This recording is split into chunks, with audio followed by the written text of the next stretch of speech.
جناب سہیل بن ابی صالح کہتے ہیں کہ میں اپنے والد کے پاس بیٹھا ہوا تھا، ان کے پاس ایک غلام بھی تھا، تو وہ اٹھ کر گیا اور پھر واپس آ گیا، تو میرے والد نے حضرت ابو ہریرہ رضی اللہ عنہ سے حدیث بیان کی کہ نبی صلی اللہ علیہ وسلم نے فرمایا، جو شخص اپنی جگہ سے اٹھ کر جائے اور پھر واپس لوٹ آئے تو وہی اس جگہ کا زیادہ حقدار ہے۔ سننے ابو داود حدیث نمبر 4853۔ سیدنا ابو ہریرہ رضی اللہ تعالیٰ عنہ سے مروی ہے، رسول اللہ صلی اللہ علیہ وسلم نے فرمایا، جو لوگ کسی مجلس سے اٹھیں اور انہوں نے اس میں اللہ کا ذکر نہ کیا ہو تو وہ ایسے ہیں گویا کسی مردار گدھے پر سے اٹھے ہوں، اور آخرت میں یہ مجلس ان کے لیے حسرت کا باعث ہوگی، یعنی تمنا کریں گے کہ کاش ہم نے اس میں اللہ کا ذکر کر لیا ہوتا۔ سننے ابو داود حدیث نمبر 4855۔ حضرت ابو ہریرہ رضی اللہ تعالیٰ عنہ روایت کرتے ہیں کہ رسول اللہ صلی اللہ علیہ وسلم نے فرمایا، جو شخص کسی جگہ یا مجلس میں بیٹھا ہو اور اس نے اللہ کا ذکر نہ کیا ہو تو یہ اس کے لیے اللہ کی طرف سے بہت نقصان کا باعث ہوگی، اور جو کوئی کسی جگہ لیٹا ہو اور اس نے اللہ کا ذکر نہ کیا ہو تو یہ اس کے لیے اللہ کی طرف سے بہت نقصان کا باعث ہوگی۔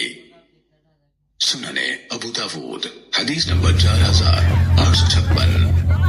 حضرت عبداللہ بن عمرو بن العاص رضی اللہ عنہما نے فرمایا، چند کلمات ہیں جو کوئی انہیں اپنی مجلس سے اٹھتے ہوئے 3 بار پڑھ لے تو یہ اس کے لیے کفارہ بن جائیں گے، اور جو کوئی انہیں اپنی اس مجلس کے دوران میں پڑھ لے، وہ مجلس خیر کی ہو یا ذکر کی، تو یہ اس کے لیے ایسے ہوں گے جیسے کسی تحریر کو مہر کر دیا گیا ہو، یعنی اس کے لیے اس کا اجر اور گناہوں کا کفارہ ہونا محفوظ ہوگا۔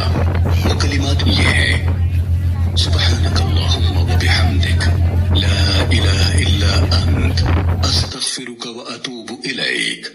اے اللہ، تو اپنی تعریفوں سمیت پاک ہے، تیرے سوا کوئی معبود نہیں، میں تجھ سے اپنے گناہوں کی معافی مانگتا ہوں اور میں تیری ہی طرف رجوع کرنے والا ہوں۔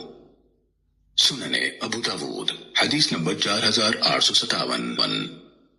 حضرت ابو برزہ اسلمی رضی اللہ تعالیٰ عنہ سے روایت ہے کہ رسول اللہ صلی اللہ علیہ وسلم اپنے آخری ایام میں جب کسی مجلس سے اٹھتے تو یہ کلمات کہتے تھے، سبحانک اللہم وبحمدک اشہد ان لا الہ الا انت استغفرک واتوب الیک۔ ایک آدمی نے آپ سے پوچھ لیا کہ اے اللہ کے رسول، آپ یہ کلمات کہتے ہیں جو پہلے نہیں کہا کرتے تھے، اس کی کیا وجہ ہے؟ آپ نے فرمایا، یہ اس چیز کے کفارے کے لیے ہے جو مجلس میں ہو جاتی ہے۔ سننے ابو داود حدیث نمبر 4859۔ حضرت عبداللہ بن مسعود رضی اللہ تعالیٰ عنہ کہتے ہیں، رسول اللہ صلی اللہ علیہ وسلم نے فرمایا، کوئی شخص مجھے میرے صحابہ کی بابت کوئی بات نہ پہنچائے، میں چاہتا ہوں کہ میں تمہارے پاس آؤں تو میرا سینہ صاف ہو، یعنی کسی کے متعلق میرے دل میں کدورت نہ ہو۔ سننے ابو داود حدیث نمبر 4860۔ جناب سہیل بن ابی صالح کہتے ہیں کہ میں اپنے والد کے پاس بیٹھا ہوا تھا، ان کے پاس ایک غلام بھی تھا، تو وہ اٹھ کر گیا اور پھر واپس آ گیا، تو میرے والد نے حضرت ابو ہریرہ رضی اللہ عنہ سے حدیث بیان کی کہ نبی صلی اللہ علیہ وسلم نے فرمایا، جو شخص اپنی جگہ سے اٹھ کر جائے اور پھر واپس لوٹ آئے تو وہی اس جگہ کا زیادہ حقدار ہے۔ سننے ابو داود حدیث نمبر 4853۔ سیدنا ابو ہریرہ رضی اللہ تعالیٰ عنہ سے مروی ہے، رسول اللہ صلی اللہ علیہ وسلم نے فرمایا، جو لوگ کسی مجلس سے اٹھیں اور انہوں نے اس میں اللہ کا ذکر نہ کیا ہو تو وہ ایسے ہیں گویا کسی مردار گدھے پر سے اٹھے ہوں، اور آخرت میں یہ مجلس ان کے لیے حسرت کا باعث ہوگی، یعنی تمنا کریں گے کہ کاش ہم نے اس میں اللہ کا ذکر کر لیا ہوتا۔ سننے ابو داود حدیث نمبر 4855۔ حضرت ابو ہریرہ رضی اللہ تعالیٰ عنہ روایت کرتے ہیں کہ رسول اللہ صلی اللہ علیہ وسلم نے فرمایا، جو شخص کسی جگہ یا مجلس میں بیٹھا ہو اور اس نے اللہ کا ذکر نہ کیا ہو تو یہ اس کے لیے اللہ کی طرف سے بہت نقصان کا باعث ہوگی، اور جو کوئی کسی جگہ لیٹا ہو اور اس نے اللہ کا ذکر۔ حضرت ابو ہریرہ رضی اللہ تعالیٰ عنہ سے مروی ہے، نبی صلی اللہ علیہ وسلم نے فرمایا، مومن ایک بل سے 2 بار نہیں ڈسا جاتا۔ سننے ابو داود حدیث نمبر 4862۔ سیدنا انس رضی اللہ تعالیٰ عنہ بیان کرتے ہیں کہ نبی صلی اللہ علیہ وسلم جب چلتے تو ایسے لگتا جیسے آگے کو جھکے جاتے ہو۔ سننے ابو داود حدیث نمبر 4863۔ حضرت ابو طفیل عامر بن واصلہ رضی اللہ تعالیٰ عنہ کہتے ہیں کہ میں نے رسول اللہ صلی اللہ علیہ وسلم کو دیکھا تھا۔ سعید جریری نے ان سے پوچھا کہ آپ نے ان کو کیوں کر دیکھا؟